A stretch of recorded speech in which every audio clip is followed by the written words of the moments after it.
Imagine this, one of the greatest dramatists of ancient India, praised by poets and admired by legends like Kalidasa, quoted for centuries, and yet not a single play of his was known to exist. It was like as if history remembered his name but forgot his voice. And then, in the 20th century, a scholar opened a bundle of palm leaf manuscripts and the voice of Bhasa returned. This is the story of Bhasa, the dramatist who vanished and came back again.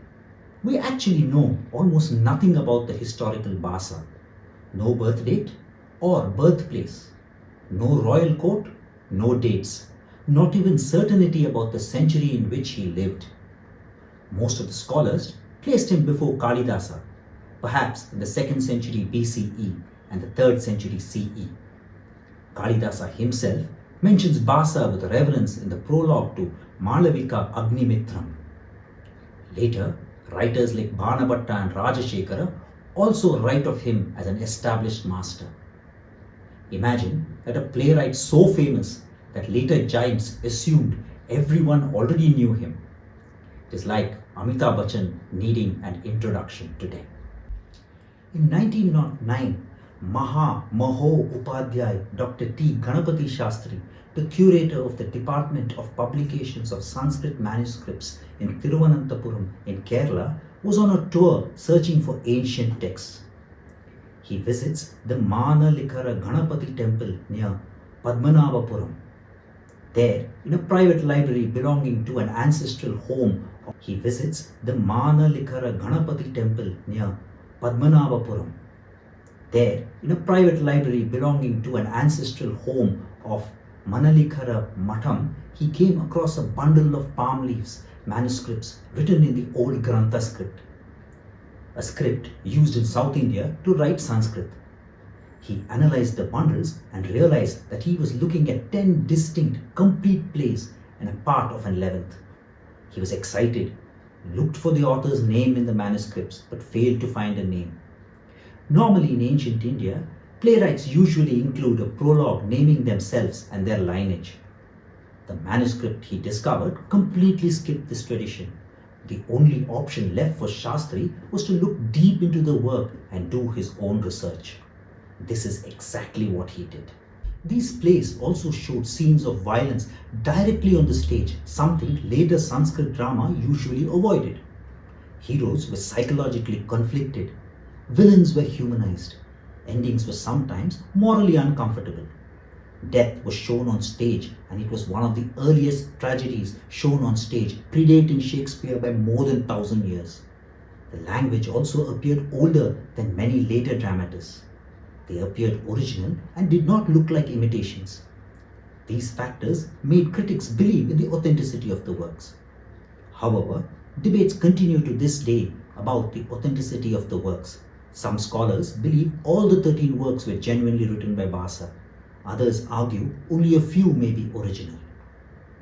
But regardless of the authorship debates, these plays transform the understanding of Sanskrit theatre. Ganapati Shastri noticed some similarities in the plays. Normally, Sanskrit plays begin with a benedictory stanza called Nandi, which is followed by the director or Sutradhara, that is, the person who holds the narrative strings and introduces the characters. Nandante tataha pravisati Sutradhara. On completion of the Nandi, then enters the stage manager. In the case of the manuscripts, the Sutradhara came first, then the Nandi was sung, which was break from the tradition. This precise opening of the play was mentioned in the 7th century by Banabhatta in his work Harsha Charitra, and in it he had praised Bhasa'S play for beginning with the introduction of the director. Ganapati Shastri was aware of this. He also noticed the language spoken by the characters in the manuscripts was much older and cruder than the polished Prakrit found in Kalidasa's play of the 5th century. Shastri later found 2 more plays, making it a total of 13. One of them was Swapna Vasavadattam, or the Vision of Vasavadatta. Ganapati Shastri was aware of a verse by the 9th century critic Rajasekhara and stated that if critics threw all the Bhasa'S play into the fire to test them, only Swapna Vasavadattam would not burn. This, for Ganapati Shastri, was the clincher or the smoking gun, and he claimed the work to be of Bhasa. One wonders why these plays survived only in Kerala when they were completely wiped out in northern India. The credit for this goes to the Chakyars, a community of traditional temple theatre performers from Kerala. For centuries they practiced Kudiyattam, the oldest surviving form of Sanskrit theatre. The Chakyars mainly focused on stagecraft. They preferred Bhasa'S plays as they were fast-paced, packed with action and avoided lengthy dialogues. Much like the current generation who want all information packed in 5 minutes or less.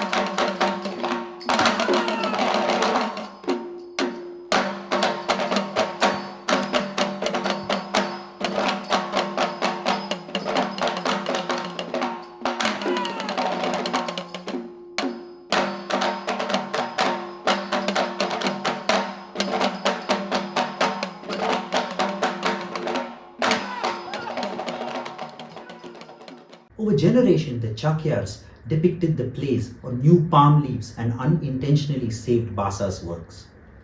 In 1912, Ganapati Shastri published the 13 plays together as Bhasa Chakra or the Bhasa cycle.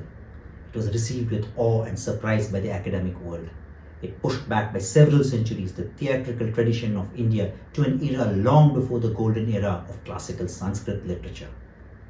In all, we have 13 plays by Bhasa. 6 plays based on the Mahabharata, Duta Gatojgaj, Duta Vakya, Madhyama Vyayoga, Karna Bhara, a tragic, moving portrayal of Karna's inner struggles as he gives away his armor to Indira.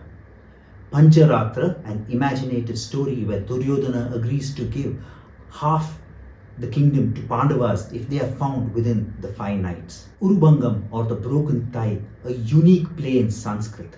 It is a tragedy focusing on the death of Duryodhana, portraying him as a heroic figure. This play has been made into a Malayalam movie and also shown in the 1980s serial Bharath Ek Coach. He has written 2 plays based on the Ramayana, Pratima Nataka and Abhiseka Nataka. This covers events from killing of Vali to Rama's coronation. 2 of the Udhyana's plays considered his masterpiece, Pratignya Yaugandhararayam, how King Udhyana's minister uses a clever plot to rescue the king from captivity. Swapna Vasavadattam, the vision of Vasavadatta, considered as Bhasa's greatest work. It deals with King Udhyana's grief over his queen who has secretly sacrificed her status to help her husband regain his kingdom. He wrote plays based on 3 folklore, Avimaraka, Balacharitra, Daridra Charudatta, an incomplete play about a poor merchant and a courtesan. This is famous as it served as a direct inspiration for the later masterpiece Mrichakatikam, the little clay cart. Very little is known about Bhasa and his life. The only information we have about him are his 13 plays and some mention about him by some other authors. So, can we know more about Bhasa from the work he has left behind? My training in psychological processes says yes. I believe we are nothing but a projection of our own mind. What we see outside actually comes from our own mind. We use this principle to understand people even in modern day with tests called projective tests like Rorschach inkblot test and other projective tests. Viewers are encouraged to read more about projective tests. Using this method, we can have an understanding of Bhasa's mind by reading his plays. From his plays, we can see that he is a person who breaks away from the beaten path and he is a non-conformist. He has used the structure of the Mahabharata in his plays but he has filled the structure with his own imaginative stories. He's willing to push boundaries and change traditional thoughts and beliefs and make people see characters in a new light. This can be seen from the way he depicts Duryodhana in his play Urubangam. He humanizes Duryodhana and gives him shades of white and grey, and not the way it was depicted in the Mahabharata, which shows him in only one light: arrogant, haughty, egoistic and self-obsessed. Bhasa invests in him magnanimity, piety and nobleness. Bhasa seems to understand human psychology deeply and has chosen to depict his Duryodhana in an unconventional manner. In Urubangam, he shows Duryodhana in his last hours of life, remorseful and regretful of his actions. Duryodhana goes through stages of dying which is very similar to contemporary psychology. It can be hypothesized that Bhasa's understanding of psychology of dying could be due to watching people die at close quarters. He seems to be a keen observer, and he must have had a mind that could look beyond the obvious. It seems he looked at abstract processes and put them in a language people could understand. He was observant and aware. He also seems to be a person willing to take risks by depicting Mahabharata characters differently as compared to popular versions. He also went against the set belief that death could not be shown on stage. Urubangam could probably have been one of the first tragedies depicted on stage. Bhasa seems to be a person who roots for the underdog and tries to show to the people the humane side of villainous characters. It could be hypothesized that Bhasa's identified the antagonists as he himself might have faced a deep sense of rejection in life. He could be using the characters as a coping mechanism to handle stresses of life. He seems to be using the defense mechanism of sublimation, channelizing unwanted thoughts in a constructive manner. Bhasa seems to be a risk taker, nonconformist, pushed boundaries and had the ability to look at abstract processes and look beyond the obvious. He had a deep sense of rejection and coped with it using sublimation, identification and projections as a defense mechanism. Viewers need to understand that this is my hypothesis and based on the characters Bhasa depicted in his play. Others can have a complete different picture of Bhasa and I respect their opinion. We will, however, never know the true Bhasa. So let us enjoy and celebrate what he has left behind for generations to enjoy. Namaskar.